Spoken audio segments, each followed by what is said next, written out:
Jésus, par ton sang précieux, enlève mon iniquité. Regarde-moi du haut des cieux, dis-moi que tu m'as pardonné. J'ai longtemps erré, cœur rebelle, mais j'entends ta voix qui m'appelle. Ésaïe chapitre 61, verset 10. Je me réjouirai en l'Éternel, et mon âme s'égaiera en mon Dieu, car il m'a revêtu des vêtements du salut et m'a couvert du manteau de la justice, comme un époux se pare d'un diadème et comme une épouse s'orne de ses joyaux. Bonjour à tous frères et sœurs, bonjour et bon sabbat, que le Seigneur vous bénisse. J'espère que nos dernières études sur la réforme sanitaire vous ont parlé. J'espère qu'elles vous ont éclairé, confirmé ou corrigé en bien s'il y avait des choses que vous ne saviez pas et que vous n'aviez pas, avec lesquelles vous n'aviez pas encore été familiarisé. Quoi qu'il en soit, c'était une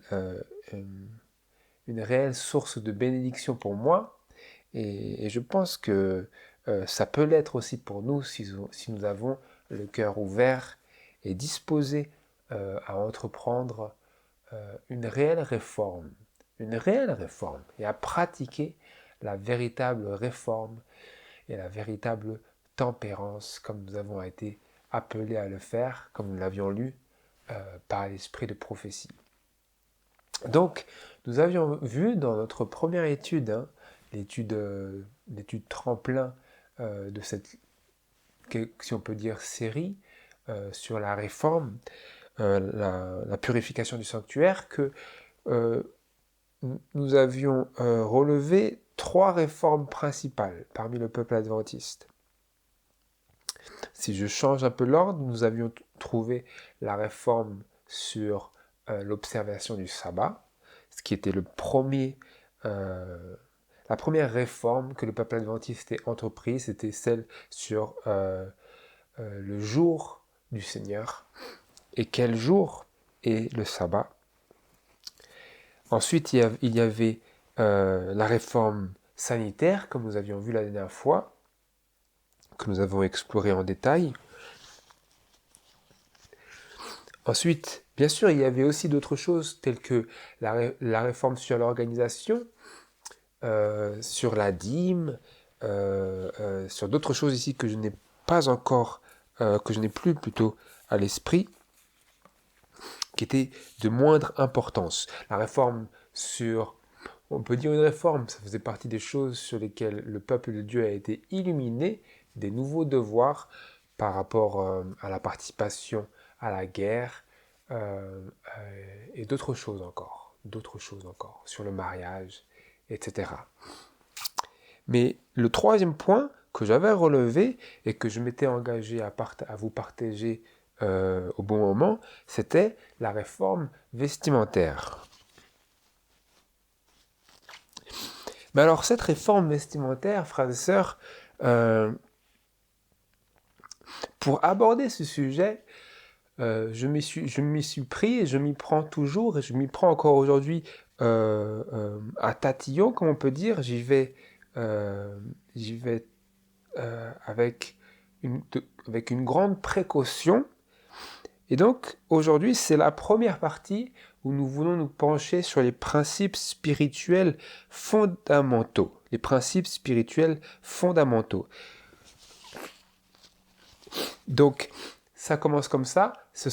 Le titre en entier, c'est « De nouveaux devoirs, la réforme sanitaire », première partie.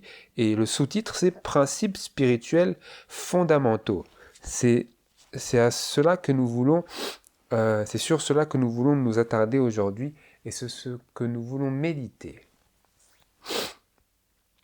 Alors la raison pour laquelle nous voulons nous concentrer sur les principes spirituels fondamentaux, frères et sœurs, c'est parce que lorsque l'on parle de réforme, écoutez-moi bien ici parce que c'est très important, cette étude ici aujourd'hui, elle ne va pas vraiment satisfaire probablement vos attentes si vous avez vraiment envie d'appliquer de nouvelles règles très très vite.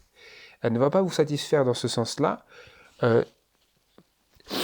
Toutefois, elle va nous permettre d'établir et de discerner des principes fondamentaux qui donnent à la réforme, à cette réforme vestimentaire et à toute autre réforme extérieure qui a trait à nos pratiques extérieures, qui leur donnent un sens profond. Parce que lorsqu'on parle de réforme, le plus important, c'est de ne pas chercher en priorité à réformer les gens de l'extérieur. Parce que nous avons cette tendance, n'est-ce pas? Nous avons cette tendance à vouloir réformer les gens de l'extérieur. Parce que voilà ce que nous faisons, et c'est d'ailleurs ce que les hommes du monde font. Par défaut, ce qu'ils font, c'est qu'ils cherchent à appliquer des réformes. Par défaut, ce qu'ils cherchent à faire, c'est appliquer des réformes par le moyen de lois. Les hommes, dans leur manière naturelle de procéder, cherchent toujours, ou pratiquement toujours, à réformer les gens de l'extérieur. Et donc, ils légifèrent. Et nous aussi, en tant qu'êtres humains, qui se voient confier des vérités de haute valeur et des normes, des critères, des standards très élevés par Dieu dans sa parole, par Dieu dans son esprit de prophétie, nous aussi, nous sommes imbus de cette tendance, de cette disposition naturelle à vouloir légiférer. Donc nous avons les standards, les critères que Dieu nous donne, et peut-être que nous, personnellement, nous en reconnaissons la valeur spirituelle, mais naturellement, nous allons chercher à réformer les gens de l'extérieur. C'est ce que nous ferons naturellement, c'est ce que les hommes font naturellement. Ils implémentent des lois pour imposer aux hommes une certaine conduite, une certaine façon de faire, une certaine obéissance. C'est comme ça que les gouvernements fonctionnent. C'est comme ça que toute société aujourd'hui que je puisse connaître fonctionne. Elle réforme les gens de l'extérieur parce qu'elle ne sait réformer les gens de l'intérieur. Et d'ailleurs, dans l'esprit de prophétie, dans le livre Jésus-Christ, nous lisons au sujet de Jésus qu'il ne tenta aucune réforme sociale en visant le gouvernement romain ou la gouvernance juive, parce qu'il savait que c'est seule la réforme du cœur qui dure. Et donc c'est ce que je voulais dire, c'est que aucune réforme ne peut être durable qui ne commence pas à l'intérieur, à savoir dans le cœur, pour ensuite trouver expression à l'extérieur. Donc si nous avons en tête une réforme extérieure que nous désirons voir les gens adopter, il nous faut d'abord nous poser la question. Quelle est la réforme intérieure qui pourra entraîner ce changement extérieur? C'est ça, c'est là que repose tout le dilemme et toute l'activité de la religion de Jésus-Christ, du christianisme. Non pas de légiférer, à savoir imposer l'obéissance à travers des lois et des règles, mais d'éduquer. Jésus vint dans le monde non pas pour légiférer, pour imposer aux hommes des lois qu'il fallait qu'ils qu'ils obéissent parce qu'ils avaient déjà la loi de Dieu et que déjà ils n'obéissaient pas à la loi de Dieu. Non, il est venu montrer pourquoi est-ce que les hommes eux-mêmes, de leur propre cœur, désireraient obéir à la loi de Dieu. Il est venu montrer, fournir des motifs spirituels profonds sous-jacents de l'amour de Dieu qui ferait naître en ces sujets un désir personnel, individuel d'obéir et de se réformer. Et donc dans la réforme sanitaire, comme nous l'avions vu, nous voyons ce principe-là incarné de réformer par l'intérieur pour ensuite trouver une expression à l'extérieur. Nous le voyons dans la 8e loi, dans la 8e de ces lois de la santé, qui est le cœur et la vie de toutes ces autres réformes extérieures des habitudes, à savoir la confiance en Dieu, ou comme c'est écrit aussi littéralement, la confiance en la puissance divine.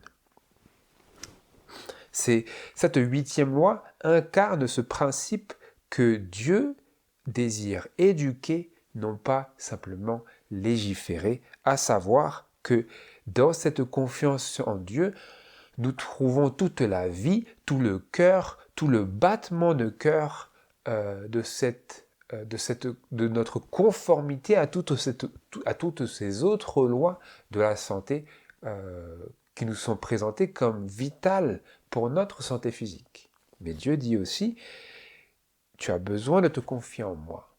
Parce que toutes ces autres choses, toutes ces autres pratiques extérieures de ta vie, si tu les fais, mais que tu ne m'as pas en toi, que ce battement de cœur, de l'amour de Dieu, de cette confiance en Dieu, de cette sécurité avec Jésus, si cela n'est pas quelque chose d'actif, alors toutes ces autres choses sont simplement une réforme extérieure qui ne va pas apporter la vie.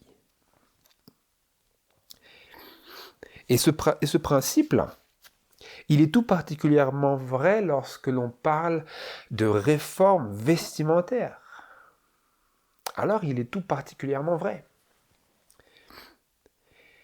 Établir des lois, des règles, sans donner à l'âme une raison profonde et spirituelle qui fasse naître en elle le désir d'entreprendre une réforme sérieuse, c'est comme mettre la charrue devant les bœufs.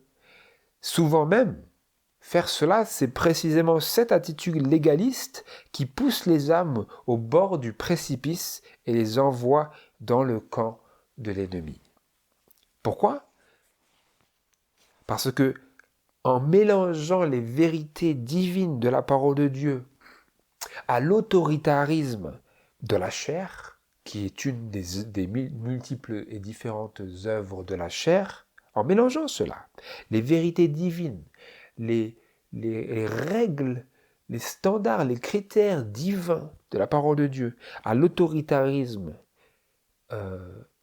naturel de l'homme, nous créons et nous semons la confusion. Et par cela, nous nous incluons aussi en esprit, si ce n'est en acte, dans la Babylone déchue. Nous nous incluons lorsque nous cherchons à entreprendre des réformes extérieures sans éduquer les âmes, sans susciter un désir profond et sincère pour une obéissance du cœur. Qu'est-ce que nous faisons ? Nous nous incluons en esprit dans la Babylone déchue. Pourquoi ? Parce que nous semons la confusion à travers ce mélange. La confusion, c'est un mélange de vérité et d'erreur, à travers ce mélange entre notre attachement à la vérité et notre disposition à vouloir imposer la vérité par la législation. Vous comprenez, mes frères et sœurs ? C'est quelque chose qu'il nous faut absolument comprendre et dont il faut que nous nous défaisions. C'est un esprit qui n'est pas actif et qui n'anime pas les êtres dans le ciel ni les anges, ni Dieu.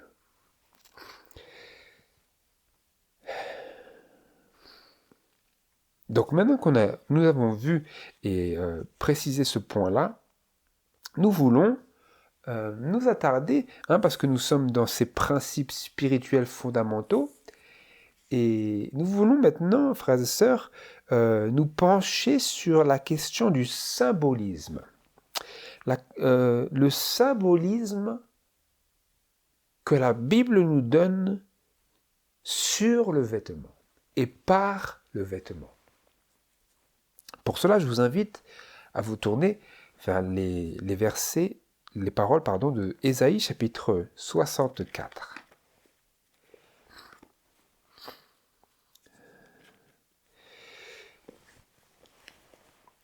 Ésaïe chapitre 64 et verset 6.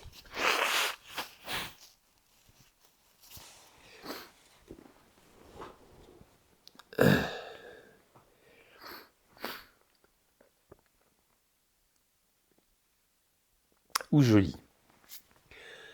Tous nous sommes devenus comme un homme souillé, et toutes nos justices sont comme un vêtement impur. Nous nous sommes tous flétris comme le feuillage, et nos iniquités nous emportent comme le vent.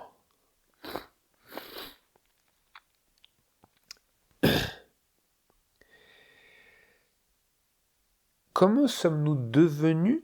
Nous sommes tous comme un homme souillé, comme c'est écrit dans la Bible King James, nous sommes tous comme une chose souillée. Et toutes nos justices sont comme un vêtement impur. Donc réfléchissez ici avec moi, frères et sœurs. Nous avons besoin de réfléchir à la parole de Dieu pour comprendre le sens que Dieu y a renfermé. Nous lisons que nos justices sont comme un vêtement impur. Penchons-nous ici sur ce que le Seigneur est en train ici d'essayer de communiquer. Où réside le problème dans notre justice? Est-ce que le vêtement est juste sale? Nous lisions, nous sommes tous devenus comme un homme souillé. Toutes nos justices sont comme un vêtement impur. Donc nos justices sont comme un vêtement impur, à savoir un vêtement sale. Et donc est-ce là le problème que notre justice est sale? Est-ce uniquement cela le problème? C'est à cela que nous voulons obtenir, et pour cela que nous voulons obtenir une réponse.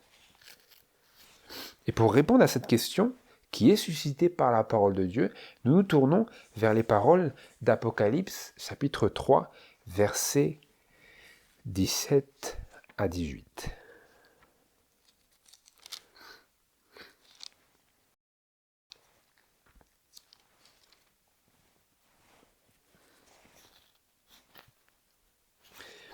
Apocalypse chapitre 3, verset 17. Je lis. Ici, Jésus, le témoin fidèle et véritable, dit aux Laodicéens, « Je connais tes œuvres, verset 15, je sais que tu n'es ni froid ni bouillant. Oh, si tu étais froid ou bouillant, ainsi parce que tu es tiède, etc., je te vomirais de ma bouche. » Pourquoi? Car tu dis.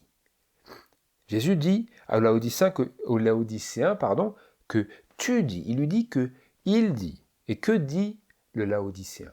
Il dit et il pense, je suis riche, je me suis enrichi et je n'ai besoin de rien. Et tu ne connais pas que tu es malheureux et misérable et pauvre et aveugle et nu. Je te conseille d'acheter de moi, et là c'est Jésus qui parle maintenant. Jésus maintenant répond à cette condition. Et pour remédier à cette condition, qu'il vient de décrire au sujet du Laodicéen.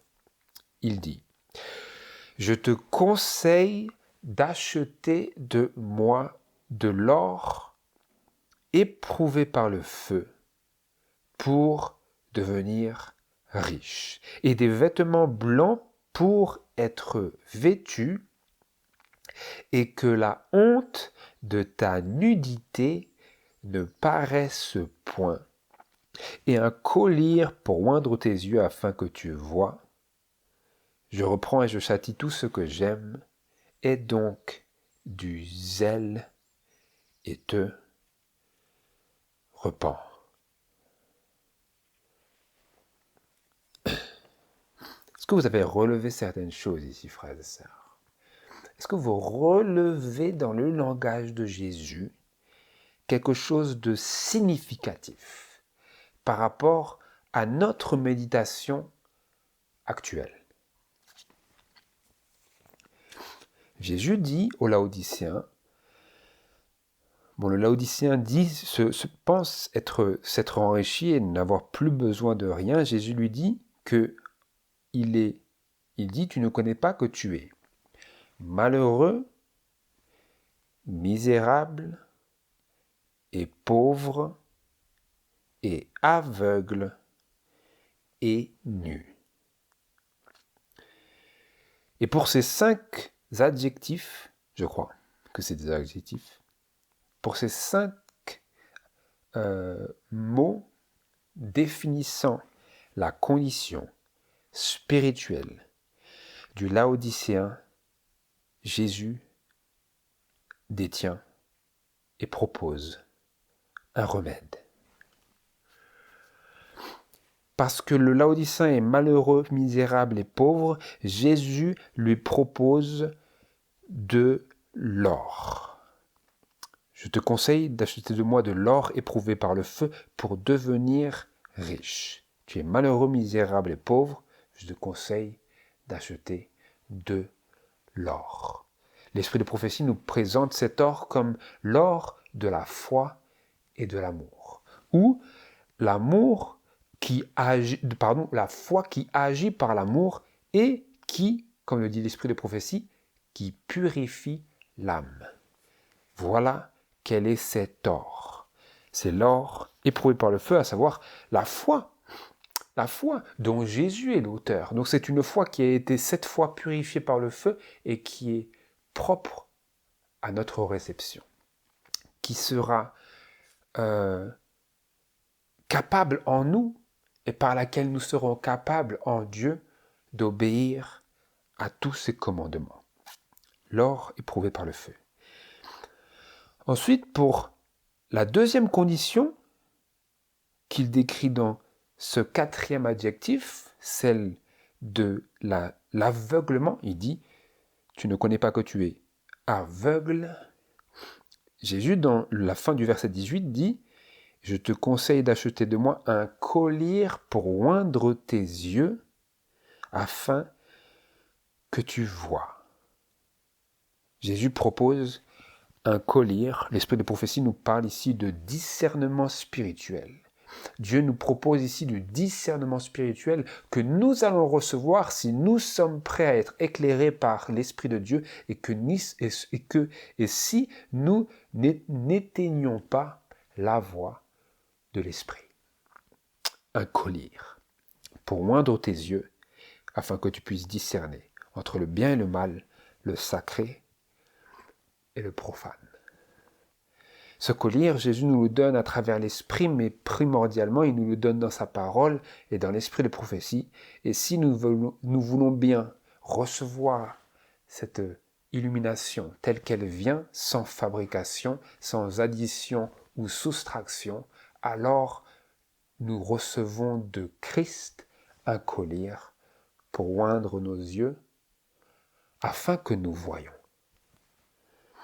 Alors que nous étions aveugles. Et le 3e adjectif, où il disait « Tu ne connais pas que tu es nu », pour celui-là, Jésus propose et dit « Je te conseille d'acheter de moi des vêtements blancs. » Donc là, Jésus vient pallier à cette justice qui est comme un vêtement souillé, au sujet de laquelle nous avons lu dans Ésaïe chapitre 64, verset 6. Et Jésus dit, je te conseille d'acheter de moi, quoi?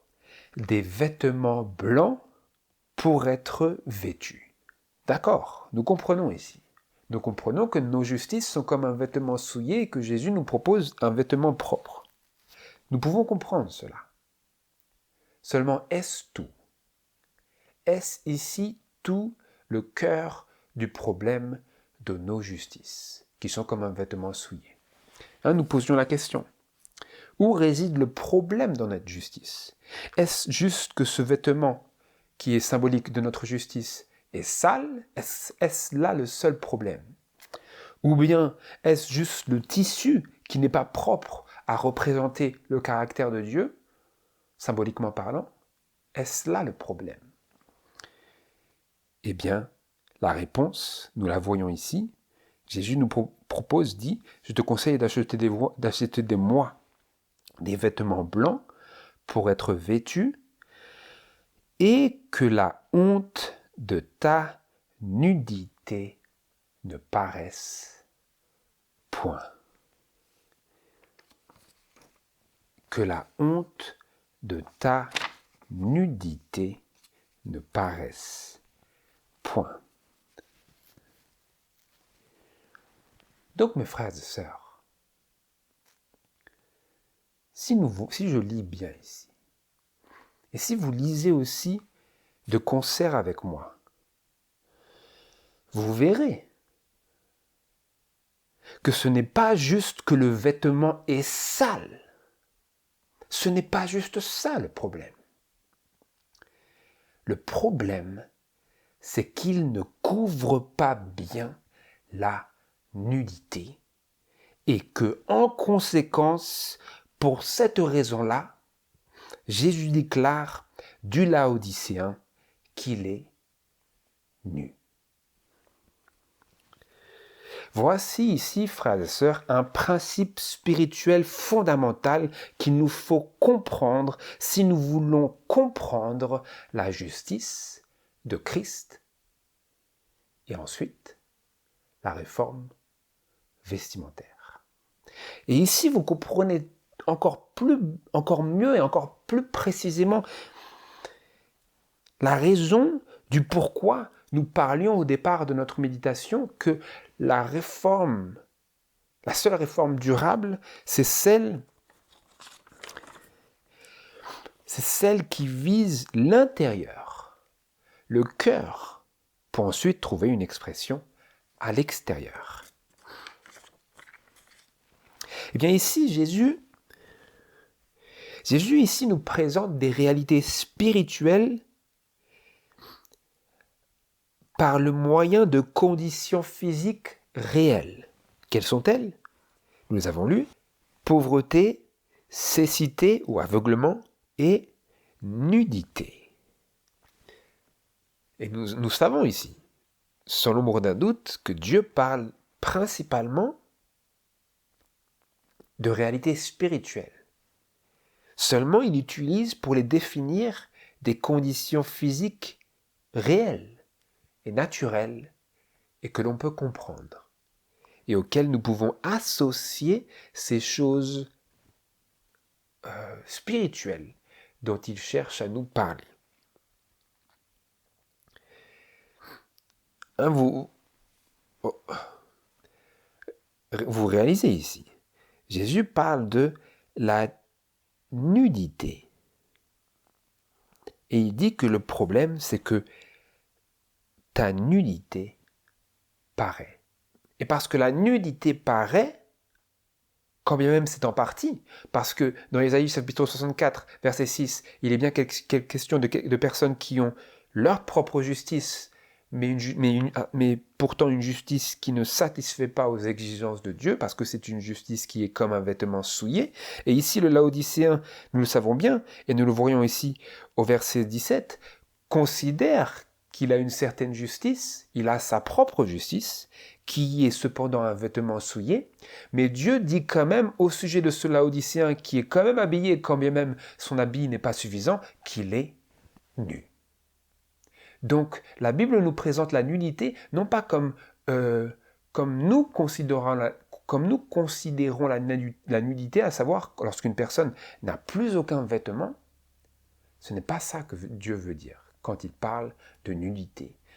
La nudité, pour Dieu, cela commence dès qu'une partie de la nudité du corps est découverte. Et ça, cela constitue aux yeux de Dieu comme une nudité entière. Il n'y a pas de à moitié, de un quart ou de un tiers. Si vous êtes à moitié nu ou seulement nu d'un tiers, vous êtes aux yeux de Dieu entièrement nu. Et donc, est-ce que la Bible nous présente un exemple concret qui illustre ces principes-là que nous venons de voir à travers ces deux passages? Pour cela, nous nous tournons vers Genèse chapitre 3. Genèse chapitre 3, versets 6 à 11. Donc ici, nous connaissons bien l'histoire d'Adam et Ève. Et nous prenons, nous relevons le récit à mi-chemin au verset 6 où Ève voit le fruit de l'arbre de la connaissance du bien et du mal et s'en va en manger. Et nous sommes attentifs, ou nous prêtons attention ici dans notre lecture aux résultats sur Adam et Ève vis-à-vis, aux résultats de leur transgression par rapport à leur nudité et leurs vêtements. Je lis. Et la femme vit que le fruit de l'arbre était bon à manger, et qu'il était agréable à la vue, et que l'arbre était désirable pour devenir intelligent. Et elle prit de son fruit, et en mangea, et en donna aussi à son mari auprès d'elle, et il en mangea. Et les yeux de tous deux s'ouvrirent, et ils connurent qu'ils étaient nus, et ils cousirent des feuilles de figuier, et se firent des ceintures. Et ils entendirent la voix de l'Éternel Dieu qui se promenait dans le jardin au vent du jour, et Adam et sa femme se cachèrent de devant la face de l'Éternel Dieu au milieu des arbres du jardin. Et l'Éternel Dieu appela Adam et lui dit : « Où es-tu ? Et Adam répondit : « J'ai entendu ta voix dans le jardin et j'ai craint parce que je suis nu et je me suis caché. » Et Dieu dit : « Qui t'a montré que tu es nu ? As-tu mangé de l'arbre dont je t'avais ordonné de ne pas manger ?» etc. Est-ce que vous relevez ici quelque chose, mes frères et sœurs, par rapport à cette question du vêtement et de la nudité? C'est ce que nous cherchons ici à comprendre. Vous voyez ici, au verset 7 et suivant, que bien que Adam et Ève s'étaient cousus des feuilles de figuier, comprenez ici, mes frères et sœurs, que le monde, avant la chute, avait les arbres étaient beaucoup plus grands et les feuilles de figuier étaient beaucoup plus grandes, avaient une résistance beaucoup plus importante. C'est d'ailleurs pour ça qu'il est écrit qu'ils se sont cousus Hein, qu'est-ce qui était marqué? Ils cousirent des feuilles de figuier et se firent des ceintures. C'est-à-dire qu'il y avait une vraie... c'était très très fibreux ces feuilles de figuier et ça leur a permis de se coudre quelque chose de suffisant pour couvrir une grande partie de leur nudité. Couvrir leur corps. Mais, bien qu'ils se sont cousus des feuilles de figuier et qu'ils se sont fait des ceintures, quand Dieu arriva, ils s'enfuirent quand même. Parce que, comme Adam le dit, au verset 10, « J'ai craint parce que je suis nu. » Donc vous voyez ici qu'Adam n'était pas nu dans le sens que nous entendons la nudité. Adam était partiellement nu, mais c'était suffisant pour être nu aux yeux de Dieu et à ses propres yeux. Quand bien même il avait péché, il savait pertinemment que sa nudité l'exposait spirituellement et physiquement parce que les deux sont indissociables. Adam savait cela. Aujourd'hui, le savons-nous? En sommes-nous conscients? Ou avons-nous perdu à travers les millénaires de génération en génération le sens et le sentiment profond de la réalisation de la sainteté de Dieu? Avons-nous perdu le sentiment profond de la sainteté de Dieu? J'aimerais lire ici, pour élargir, ces paroles de Genèse dans l'esprit de prophétie, dans le livre Parabole de Jésus à la page 270 et au paragraphe 3.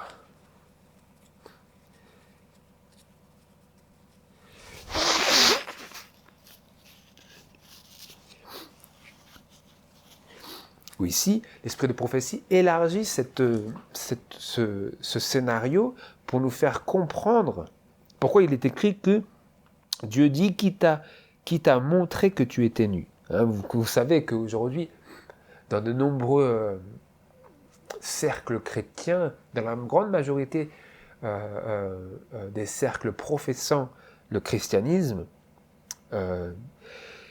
la compréhension, c'est que Adam et Ève étaient nus, mais qu'ils n'en étaient pas conscients du jardin. Donc c'est un peu les prendre pour des idiots. Ils savaient qu'ils étaient nus. S'ils le voyaient, ils auraient su. Mais nous créons des espèces de fabrication de la parole de Dieu, parce que nous n'avons pas tous les éléments. Mais l'esprit de prophétie, Dieu merci, nous donne les éléments dont nous avions besoin pour comprendre clairement, mais nous aurions pu les comprendre si nous avions été diligents dans notre étude de la parole de Dieu. Quoi qu'il en soit, je lis ici dans Parabole de Jésus à la page 270 et au paragraphe 3, ceci. La robe blanche de l'innocence était celle que portaient nos premiers parents quand ils furent placés par Dieu dans le Saint Éden. La robe blanche de l'innocence. Ils vivaient alors en harmonie parfaite avec la volonté de Dieu, et toute la force de leurs affections était consacrée à leur Père céleste. Une belle et douce lumière, la lumière de Dieu, enveloppait le couple saint. S'ils étaient demeurés fidèles à Dieu, elle ne les aurait jamais quittés. Donc qu'est-ce que cela veut dire quand il est écrit dans la parole de Dieu qu'ils étaient nus et qu'ils ne connaissaient pas? Je crois que c'était dans Genèse chapitre 2, verset 25, où il est écrit « Ils étaient tous deux nus et ils n'en avaient point honte ». Ça veut dire quoi? Ça veut dire que leur nudité était couverte et c'est pour ça qu'ils n'avaient pas honte. Aujourd'hui, nous disons « Ils étaient nus, mais il n'y avait pas de honte ». C'est quand ils ont péché qu'il y avait de la honte. Je suis désolé, ce que vous enseignez, ce n'est pas correct. Ils étaient nus, mais leur nudité était couverte par un voile de lumière, une belle et douce lumière, la lumière de Dieu enveloppait le couple saint. Nous savons que c'est la réalité parce qu'il est écrit en autre endroit dans les psaumes que Dieu se couvre de lumière comme d'un manteau et que Adam et Ève, l'homme et la femme, ont été créés à l'image de Dieu. Donc est-ce que Dieu maintenant, lui, se revêt de lumière comme d'un manteau, mais il va revêtir ceux qu'il crée à son image, il va les faire nus? Vous voyez, ça n'a pas de sens. Donc quand il est écrit qu'Adam et Ève, sa femme, étaient tous deux nus et qu'ils n'en avaient point honte, la raison pour laquelle ils n'en avaient point honte, c'est parce qu'ils ne pouvaient voir leur nudité, parce qu'elle était recouverte. Par quoi? Par la lumière de Dieu qui représentait la condition de leur caractère qui était une harmonie parfaite avec la volonté de Dieu. Voilà ce que cela voulait dire. Et quand ils ne furent plus en harmonie parfaite avec la volonté de Dieu, que se passa-t-il? Ils perdirent cette lumière, ils perdirent ce vêtement et ils devinrent nus parce que leur nudité représentait correctement la condition de leur caractère. Et donc, que représente et que typifie notre nudité?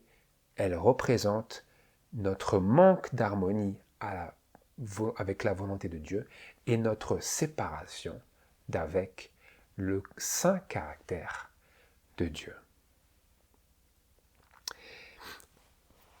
Donc, il y avait marqué que s'ils étaient demeurés fidèles à Dieu, elle, cette belle et douce lumière, ne les aurait jamais quittés, mais quand le péché entra,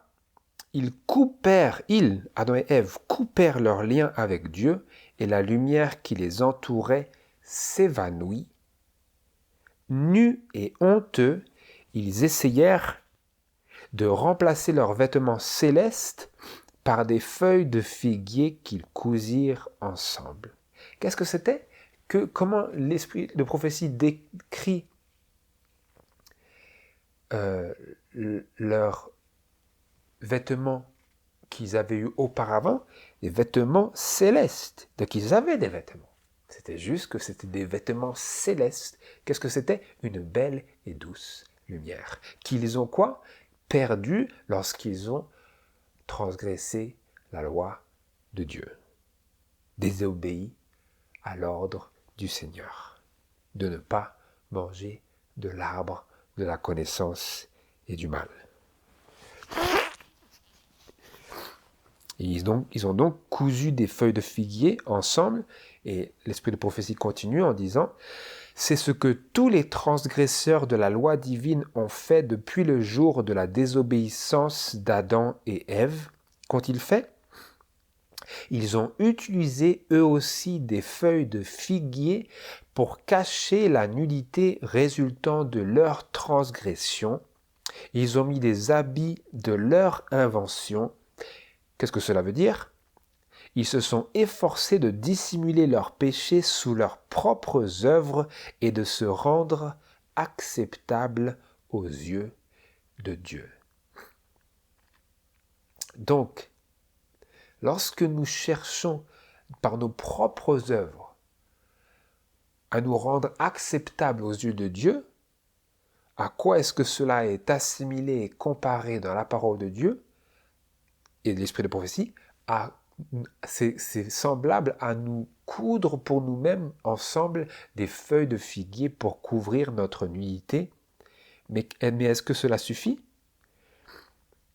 Je le lis ici. Mais ce travail est vain, ou comme c'est écrit littéralement, mais ils ne peuvent pas le faire, rien ne pourra jamais remplacer la robe d'innocence que l'homme a perdue. Ceux qui seront assis avec Christ et ses anges au festin de noces de l'agneau ne seront pas revêtus des feuilles de figuier ni d'habits de ce monde. Donc là, nous avons le conseil négatif vis-à-vis de ce qui ne peut être fait, à savoir que nos propres œuvres, notre propre justice, nos feuilles de figuier cousues ensemble ne peuvent satisfaire et ne peuvent remplacer la robe d'innocence que Adam et Ève ont perdue, et que ceux qui seront assis avec Christ et ses anges au festin de noces de l'agneau ne seront pas revêtus de feuilles de figuier ni d'habits de ce monde. Et là, ça nous amène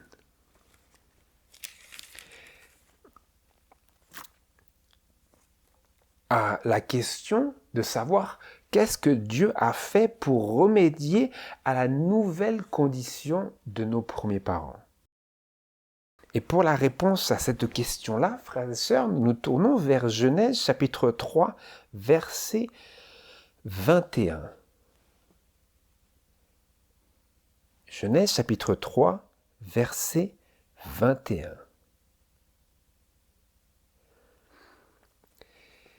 Il est écrit,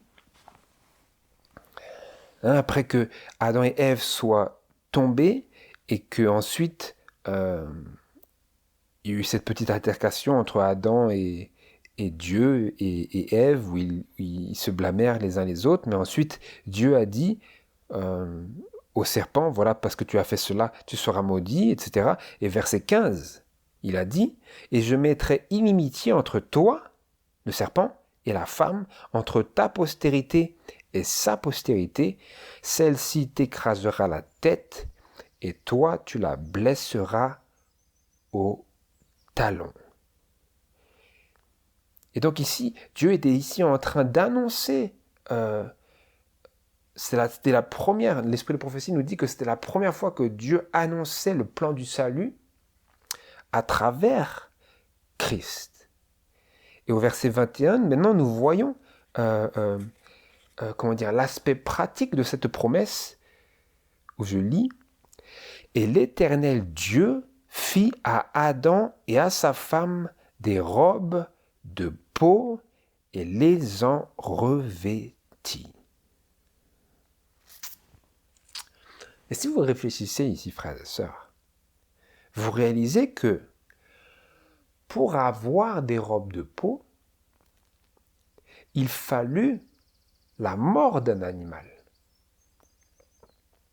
Mais, puisque Dieu n'autorisa la consommation de chair d'animaux qu'après le déluge, à Noé, lorsqu'il sortit de l'arche, ces peaux-là devaient être des peaux d'animaux offerts en sacrifice. C'est la seule origine que cela pouvait être. Et nous voyons ici l'interaction entre ce verset et le sacrifice de Dieu. Je lis, ou plutôt j'aimerais lire la continuité de Parabole de Jésus à la page 271, paragraphes 2 et 3.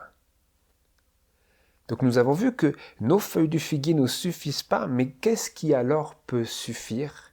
Et pour cela je lis, « Seuls les vêtements qui ont été préparés par Christ nous permettront de nous présenter en la présence de Dieu. Christ enveloppera de sa robe de justice tous ceux qui se repentent et qui croient. Je te conseille, dit-il, d'acheter de moi des vêtements blancs afin que tu sois vêtu et que la honte de ta nudité ne paraisse point. Tissée sur les métiers du ciel, cette robe n'a pas un seul fil de la sagesse humaine, Dans son humanité, Christ a formé un caractère parfait.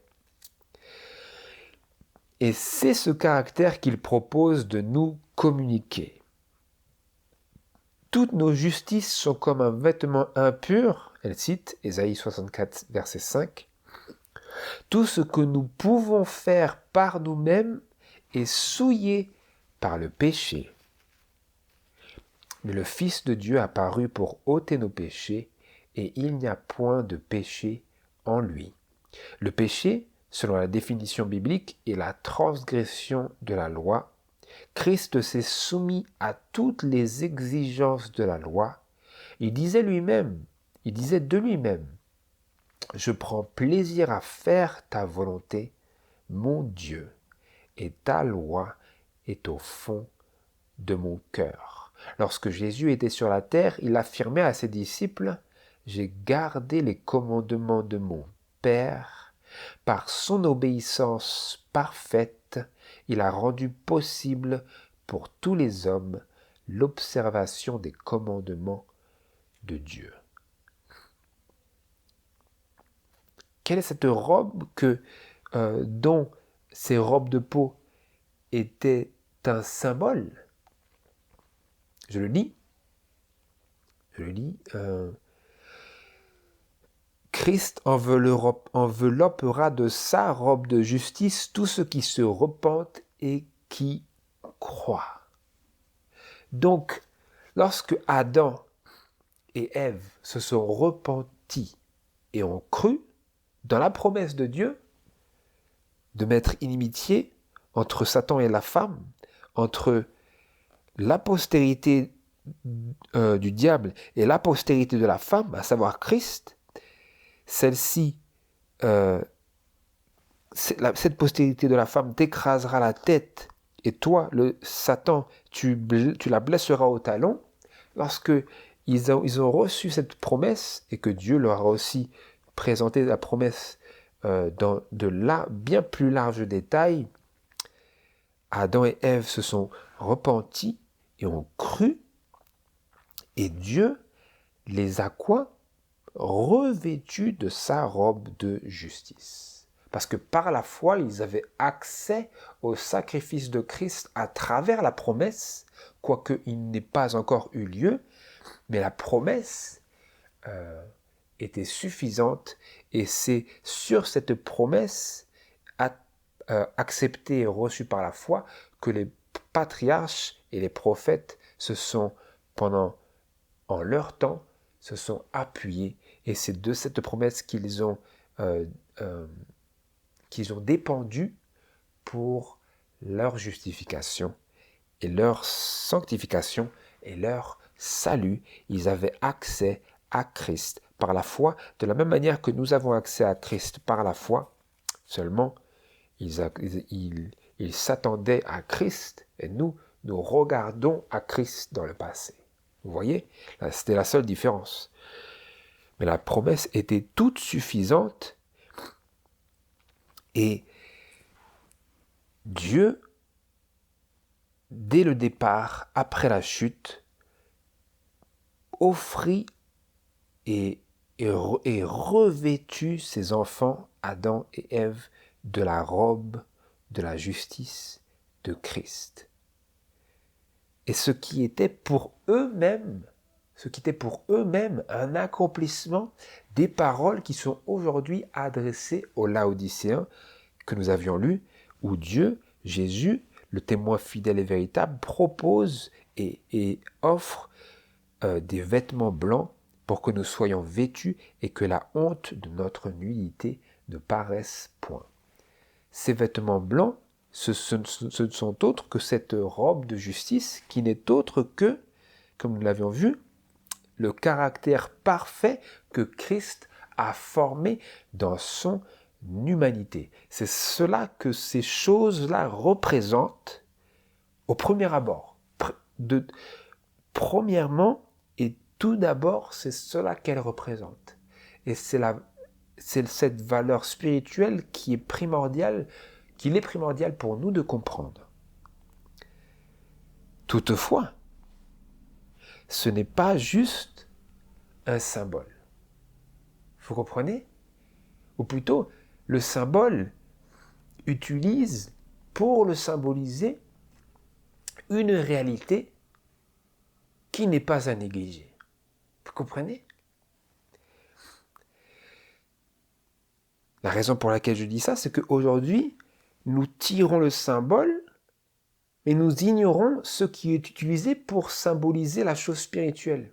Donc, nous tirons un sens spirituel, mais nous ignorons cette chose, cette illustration que Dieu a donnée et qui aurait dû être intimement et étroitement liée,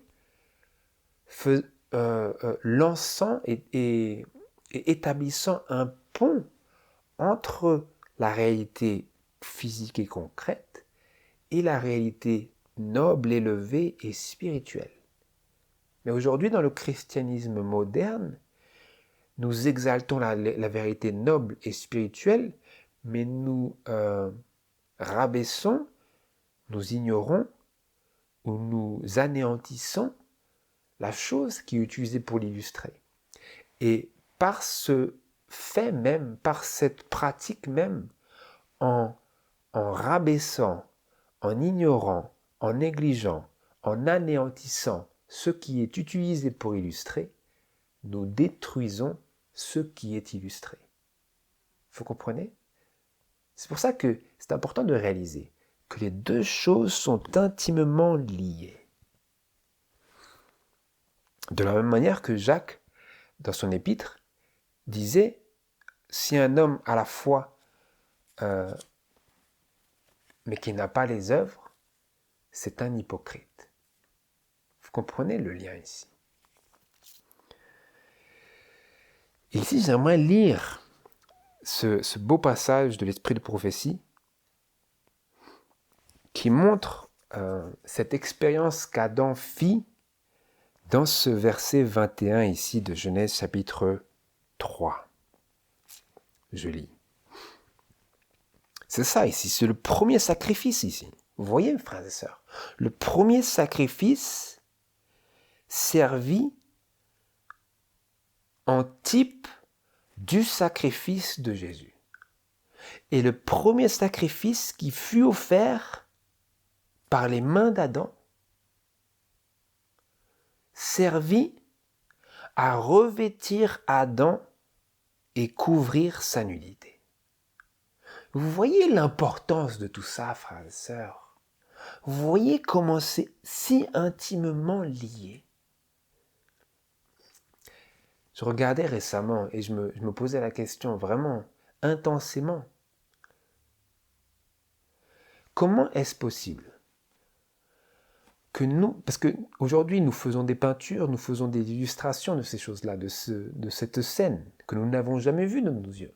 Cette scène d'Adam et Ève dans le jardin d'Éden, après qu'ils aient péché. Alors nous représentons Adam avec des feuilles de figuier, disons, juste pour cacher le plus intime. Ensuite, nous représentons Ève aussi avec des feuilles qui, juste là, comme un top, et qui couvrent simplement les seins et les parties intimes. Donc, après, par contre, lorsqu'ils sont revêtus, nous les représentons avec comme une espèce de, vous savez, ces robes d'été qui s'arrêtent sur l'épaule et qui descendent un peu au-dessus du genou. Mais je me pose la question, mais qu'est-ce qui nous inspire quand nous représentons l'œuvre de Dieu d'une manière si absurde? Est-ce que Dieu a changé les feuilles de figuier et a simplement fait un t-shirt avec un short pour Adam et Ève? Est-ce que c'est ça Dieu? Est-ce que c'est ça le Dieu que nous adorons? Si oui, nous adorons un Dieu dont la Bible ne parle pas. Dieu, quand il revêtit Adam et Ève, voulut revêtir toute leur nullité afin de représenter parfaitement le sacrifice de Christ. Donc lorsque nous représentons Adam et Ève avec leur espèce de tunique coupée court en dessous des épaules et légèrement au-dessus ou en dessous des genoux, en fait, nous sommes en train d'insulter le sacrifice de Jésus. C'est ça le sacrifice de Jésus. C'est pour ça que Jésus est mort. Pour nous faire un short et un t-shirt. En peau, soit dit en passant. Et voilà ici. À ce que je viens de dire, mettez en contraste l'expérience que fit Adam dans ce premier sacrifice qui représentait la mort de Jésus.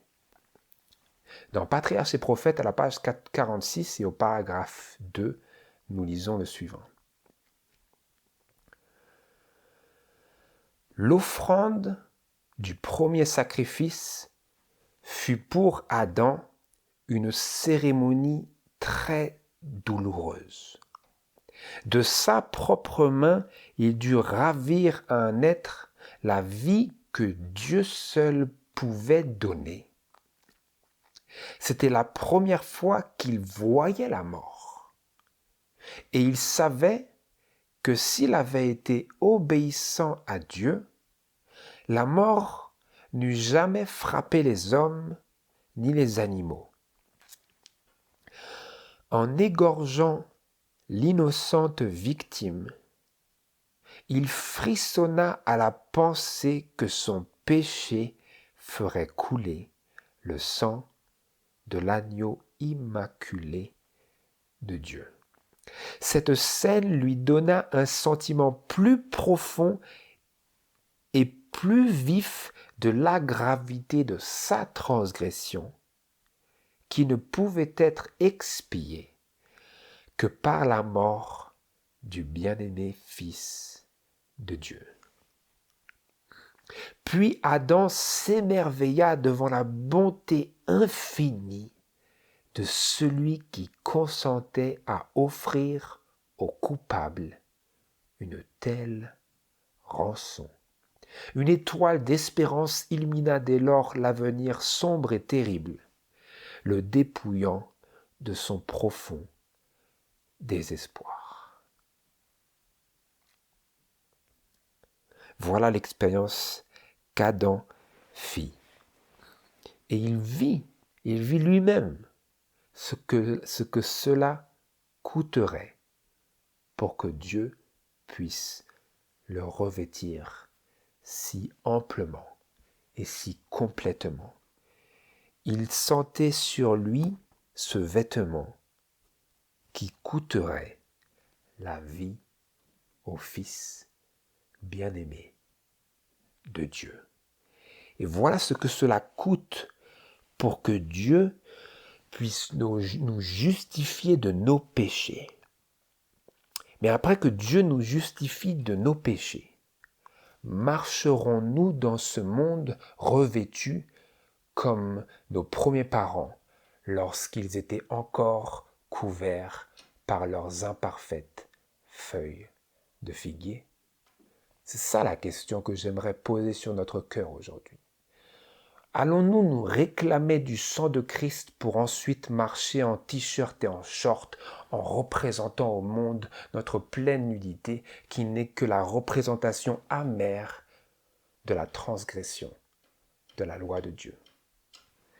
Nous sommes présentés, frères et sœurs, à ces solennelles questions et interrogations sur le lien étroit entre la nudité physique et la nudité spirituelle, que Dieu a puissamment mise en lumière à travers ces événements et à travers le sacrifice qu'il a pourvu pour revêtir et couvrir la nudité de nos premiers parents. Et dans cette action de Dieu en faveur d'Adam et Ève, on peut voir la sollicitude avec laquelle il se chargea lui-même de choisir leurs vêtements et par laquelle il fit irrévocablement le lien entre la nullité spirituelle et la nullité physique, démontrant la nécessité pour nous de couvrir les deux. Il démontra par cela la nécessité pour nous, comme pour eux, de couvrir les deux, de couvrir la nullité spirituelle, de couvrir la nullité physique, car les deux sont inséparablement liés. Et donc, après, en harmonie avec les paroles de Pour un bon équilibre mental et spirituel, volume 1, à la page 297 et paragraphe 3, où il est écrit « Le vêtement est un reflet de l'esprit et du cœur. Ce que l'on porte sur soi est le signe de ce qui est en soi. » Ou littéralement, le vêtement est un indice de l'esprit et du cœur. Ce que l'on porte à l'extérieur est le signe de ce qui est à l'intérieur. Ce que l'on porte à l'extérieur sur notre personne est le signe de ce qui est à l'intérieur de nous. Donc si nous sommes nus dans quelque mesure, l'esprit de prophétie, ici, ce n'est pas moi qui le dis, l'esprit de prophétie nous dit que c'est un juste indice de notre esprit et de notre cœur.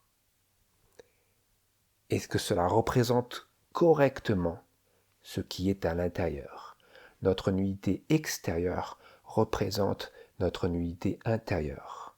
Et si nous ressentons réellement que Dieu a pourvu à chaque recoin de notre nullité spirituelle par son merveilleux sacrifice coûteux, alors nous recevrons l'inspiration pour refléter notre purification par Dieu. Et nous montrerons à nous-mêmes et à Dieu et aux hommes que nous croyons que Dieu a fait un tel sacrifice, qu'il a pourvu pour couvrir toute notre personne qui est tant pécheur et pécheresse. Et alors, nous pourrons, comme certainement Adam pouvait et a pu l'exprimer, nous exclamer des paroles à double sens d'Ésaïe chapitre 61 verset 10. Ésaïe chapitre 61 et verset 10, où il disait certainement, et nous pouvons dire aussi certainement, si nous avons compris ces leçons, « Je me réjouirai en l'Éternel, et mon âme s'égaiera en mon Dieu, car il m'a revêtu des vêtements du salut et m'a couvert du manteau de la justice. Comme un époux se pare d'un diadème et comme une épouse s'orne de ses joyaux. Il m'a revêtu des vêtements du salut. Il m'a couvert du manteau de la justice. Puissions-nous comprendre et puissions-nous changer. C'est ma prière au nom de Jésus. Amen.